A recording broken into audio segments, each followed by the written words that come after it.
हरे राम राम राम हरे हरे गोविंद हरि गोविंद बोलो राधा रमण हरि गो। दूसरे अध्याय के श्लोक 22 का आज हम अर्थ कंटिन्यू करेंगे।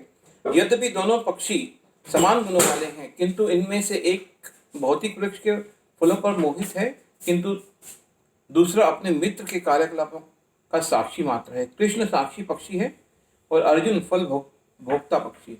यद्यपि दोनों मित्र सखा हैं, किंतु फिर भी एक स्वामी है और दूसरा सेवक। अनु आत्मा द्वारा इस संबंध का विस्मृति ही उसके एक वृक्ष से दूसरे पर जाने या एक शरीर से दूसरे में जाने का कारण है। जीव आत्मा प्राकृत शरीर रूपी वृक्ष पर अत्यधिक संघर्षशील है, किंतु जो ही वह दूसरे पक्षी को परम गुरु के रूप में स्वीकार करता है, जिस प्रकार अर्जुन कृष्ण का उपदेश ग्रहण करने के लिए स्वेच्छा से उनकी शरण में जाता है, त्यों ही परतंत्र पक्षी तुरंत सारे शोकों से विमुक्त हो जाता है।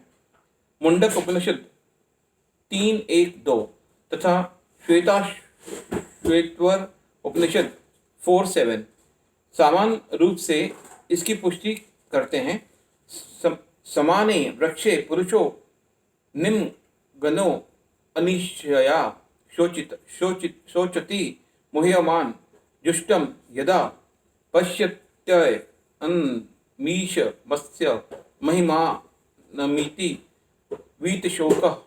यद्यपि दोनों पक्षी एक ही वृक्ष पर बैठे हैं, किंतु फल खाने वाले पक्षी वृक्ष के फल के भोक्ता रूप में चिंता तथा विषाद में निमग्न हैं। यदि किसी तरह वे अपने मित्र भगवान को और उन्मुख होता है और उनकी महिमा को जान लेता है, तो वह कष्ट भोगने वाला पक्षी तुरंत समस्त चिंताओं से मुक्त हो जाता है।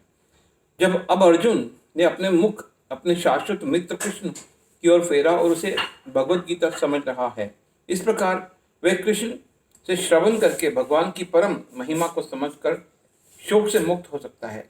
जहाँ भगवान ने अर्जुन को उपदेश दिया है कि वह अपने पितामह गुरु के देहांतर पर शोक प्रकट ना करे, अपितु उसे इस धर्म युद्ध में उनके शरीरों के वध करने में प्रसन्न होना चाहिए, जिससे वह सब विभिन्न शारीरिक कर्म फलों से तुरंत मुक्त हो जाएं। वेदी पर या धर्म युद्ध में प्राणों को अर्पित करने वाला व्यक्ति तुरंत शारीरिक पापों से मुक्त हो जाता है और उच्च लोक को प्राप्त हो जाता है। अतः अर्जुन का शोक करना युक्ति संगत नहीं है। नैनम छिदन्ति शस्त्राणि नैनम दहति पावक न चैनम कलदयन्तयो त्यापो न शोष्यति मारुत। न कभी नहीं एनम इस आत्मा को छिन्दति खंड खंड कर सकते हैं शस्त्राणी हथियार। न कभी नहीं एनम इस आत्मा को दहती जला सकता है पावक अग्नि। न कभी नहीं च भी एनम इस आत्मा को कलदयंती भी भिगो सकता है आप जल। न कभी नहीं शोष्यति सुखा सकता है मारुत वायु। हरे कृष्णा कृष्णा कृष्णा हरे हरे, हरे राम राम राम। जय श्री राम।